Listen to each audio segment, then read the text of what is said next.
Baik, selamat sore untuk kita semua. Di sini kami dari kelompok 3 akan mempresentasikan hasil diskusi kelompok kami. Yang pertama, saya akan menjelaskan definisi dan karakteristik penulisan ilmiah. Penulisan ilmiah adalah proses penulisan yang didasarkan metode ilmiah dengan bertujuan untuk menyampaikan informasi, ide, atau temuan penelitian kepada komoditas akademik atau ilmiah. Karakteristik utama penulisan ilmiah adalah objektivitas, keakuratan, dan kejelasan dalam menyampaikan informasi. Tujuan utama penulisan ilmiah adalah untuk menyampaikan penelitian, analisis, atau pemikiran ilmiah kepada komoditas akademik atau ilmiah. Selain itu, penulisan ilmiah juga berfungsi untuk yang pertama memperluas wawasan dan pengetahuan dalam bidang tertentu. Yang kedua, membangun kredibilitas penulisan sebagai seorang akademik dan ilmuwan. Yang ketiga, mendapatkan pengakuan dari komoditas ilmiah. Yang keempat, memperoleh dukungan atau pendanaan untuk penelitian selanjutnya. Ciri-ciri penulisan tujuan ilmiah.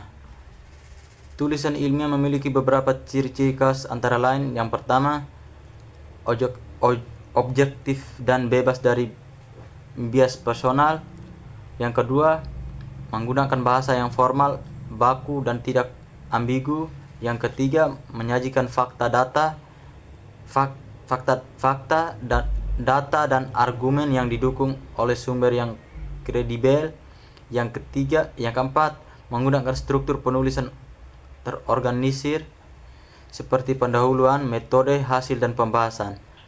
Yang kelima, mengikuti kaidah penulisan yang berlaku dalam komunitas ilmiah seperti penggunaan sitas dan referensi.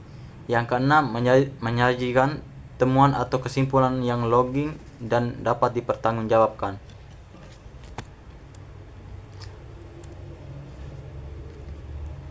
Plagiarisme dan cara menghindari.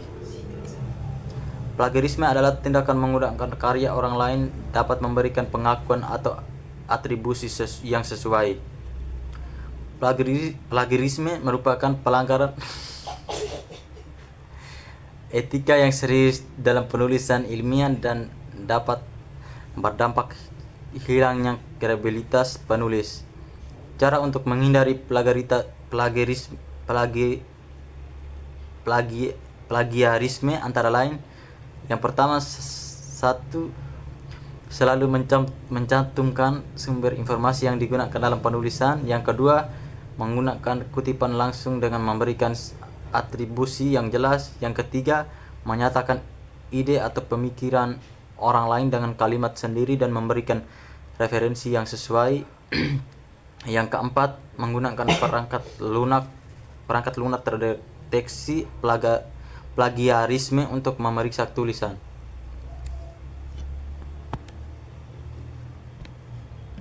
Kejujuran akademi dan tanggung jawab penulis. Selain menghindari plagiarisme, penulisan juga harus menjunjung tinggi kejujuran akademik dalam seluruh proses penulisan ilmiah. Hal yang ini mencakup yang pertama, menyajikan data dan hasil penelitian secara akurat, tak manipulasi atau fabrikasi. Yang kedua, mengakui keterbatasan dan kelemahan dalam penelitian atau analisis. Yang ketiga, mengakui kontribusi orang lain yang terlibat dalam proses penelitian atau penulisan. Yang kelima, mematuhi pedoman etika penelitian yang berlaku dalam komunitas ilmiah. Yang keenam, bertanggung jawab atas isi dan implikasi tulisan yang dipublikasikan. Dengan memahami definisi karakteristik tujuan dan etika dalam penulisan ilmiah, mahasiswa diharapkan dapat mengembangkan kemampuan penulisan karya ilmiah yang berkualitas, objektif, dan berintegritas. Struktur dan komponen tulisan ilmiah. A. Judul. B. Abstrak. C. Pendahuluan. D. Tinjauan pustaka. E. Metode penelitian. F. Hasil dan pembahasan. G. Simpulan dan saran. Selanjutnya teruskan kepada teman saya.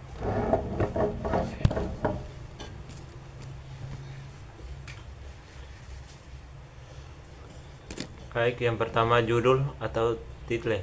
Yang satu, judul. Kriteria judul yang efektif. Judul yang efektif dalam tulisan ilmiah harus memenuhi beberapa kriteria, antara lain informatif dan deskriptif. B. Singkat padat. C. Menggunakan kata kunci. D. Menarik perhatian. E. Sesuai dengan isi tulisan. Yang kedua, teknik pemilihan judul. Dalam pemilihan judul ada beberapa teknik yang harus digunakan. Yang pertama, menggunakan kata-kata kunci. Yang kedua, merumuskan pertanyaan. Yang ketiga, menyatakan topik secara langsung. Yang keempat, menggunakan pendekatan tematik. Yang kelima, mempertimbangkan keunikan dan kebaruan. B. Abstrak. Tujuan dan struktur abstrak. Abstrak dalam tulisan ilmiah memiliki tujuan untuk memberikan gambaran singkat dan padat mengenai isi tulisan. Ada beberapa struktur yang harus dipenuhi, antara lain latar belakang, tujuan, metode, hasil, dan kesimpulan. Dalam penyusunan latar belakang, penulis dapat mempertimbangkan beberapa aspek. Yang pertama, pentingnya topik yang harus dibahas, kesenjangan atau permasalahan. Yang ketiga, penelitian atau tulisan. Yang keempat, alasan atau motivasi penulis. 2. Rumusan masalah dan hipotetis. Rumusan masalah merupakan pertanyaan yang menggambarkan permasalahan atau pertanyaan utama yang akan dijawab atau diteliti dalam tulisan. Rumusan masalah dirumuskan secara jelas dan spesifik. Sementara itu, hipotetis adalah pernyataan sementara atau dugaan awal mengenai hubungan atau pengaruh antara variabel-variabel yang diteliti. D. Tinjauan pustaka. Yang pertama, fungsi dan komponen tinjauan pustaka. Tinjauan pustaka merupakan bagian penting dalam sebuah penelitian ilmiah. Komponen-komponen yang harus ditinjau utama dalam tinjau pustaka meliputi: yang pertama, definisi dan konsep. Yang kedua, teori yang relevan dengan topik. Yang ketiga, penelitian terdahulu yang berkaitan dengan topik penelitian. Yang keempat, analisis karakteristik kritis terhadap penelitian terdahulu. Yang kelima, sintesis dari berbagai sumber yang dikaji untuk membangun kerangka konsep. Yang kedua, teknik pengutipan dan referensi. Beberapa hal penting yang harus diperhatikan dalam teknik pengutipan dan referensi, antara lain: yang pertama, pengutipan langsung. Yang kedua, pengutipan tidak langsung. Yang ketiga, daftar referensi. E. Metode penelitian atau reference metodologi. Yang pertama, desain dan pendekatan penelitian. Desain peneliti merujuk pada struktur atau rencana yang digunakan untuk mengarahkan pelaksanaan peneliti. Terdapat beberapa jenis desain yang umum digunakan, seperti penelitian eksperimen. Yang kedua, penelitian deskriptif. Yang ketiga, penelitian korelasionan. Yang keempat, penelitian studi kasus.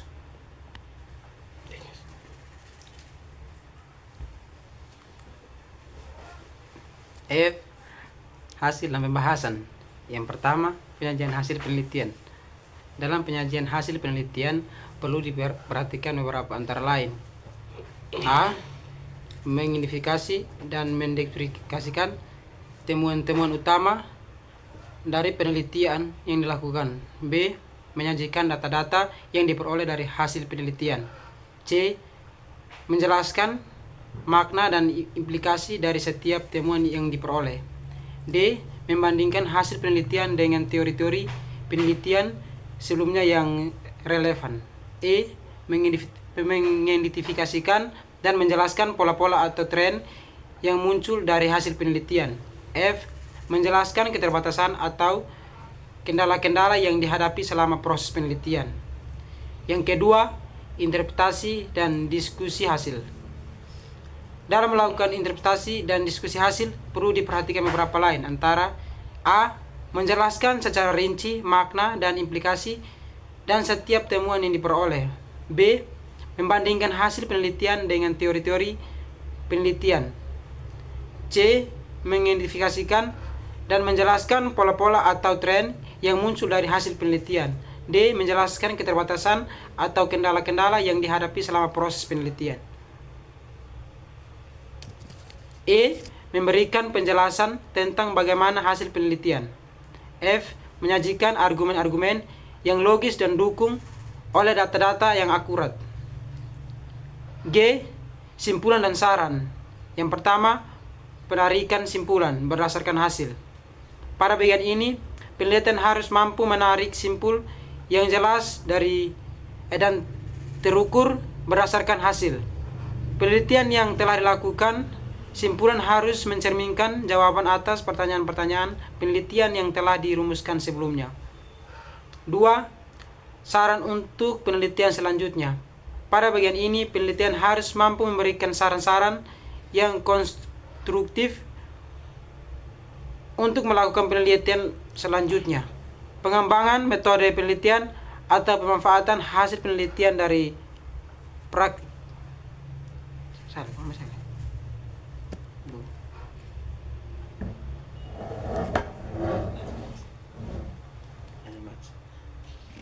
B.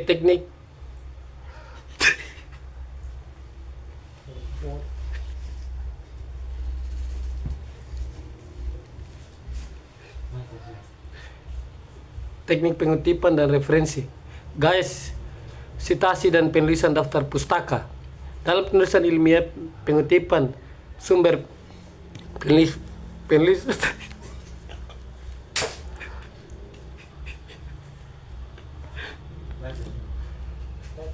daftar pustaka merupakan hal yang sangat penting. Pengutipan sumber berfungsi untuk memberikan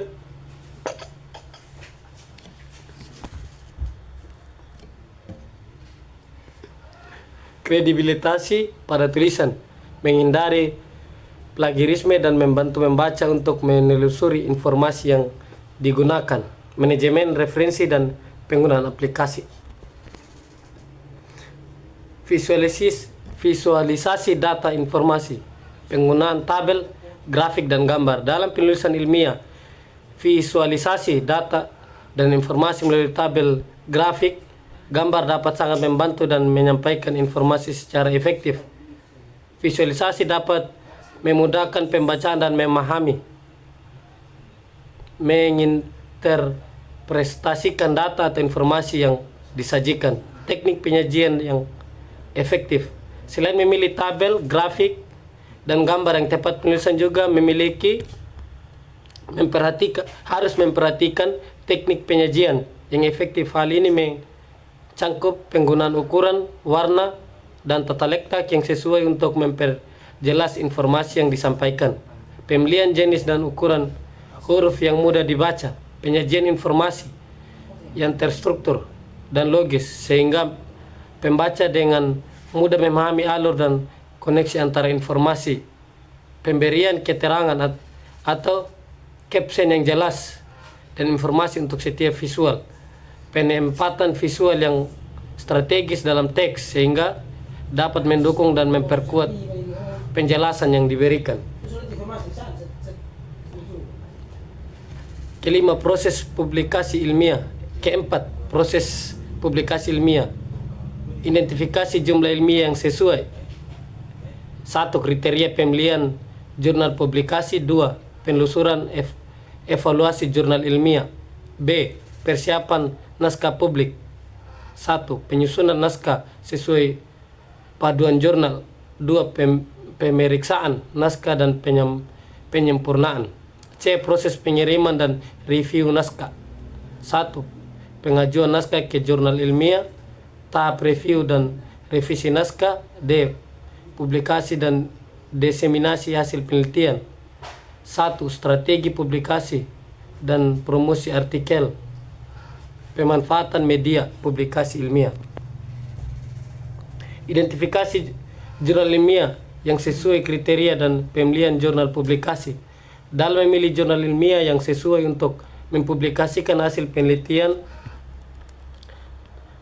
terdapat beberapa kriteria yang diperlukan dan dipertimbangkan, antara lain ruangan lingkungan dan fokus topik jurnal, reputasi dan kualitas jurnal, frekuensi penerbitan, kebijakan yang tepat oleh jurnal, biaya produksi. 2. Penelusuran dan evaluasi jurnal ilmiah. Setelah menentukan kriteria jurnal yang sesuai, langkah selanjutnya adalah melakukan penelusuran evaluasi jurnal ilmiah yang berpotensial. B. Persiapan naskah publikasi. 1. Penyusunan naskah sesuai panduan jurnal.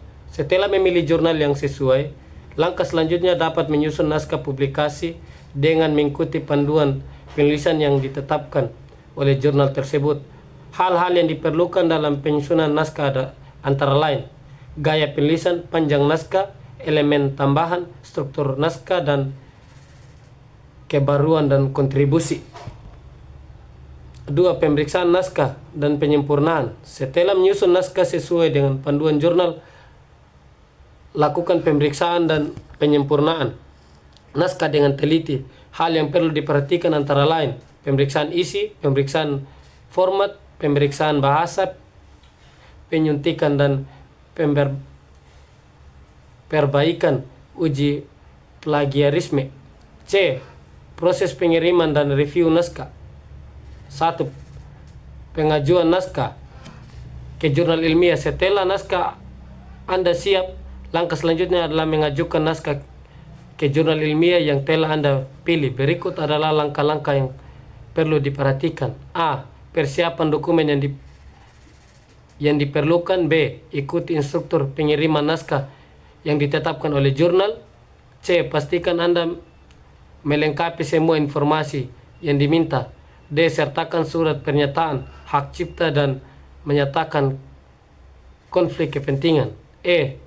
Simpan salinan naskah yang telah Anda kirim untuk frekuensi di kemudian hari.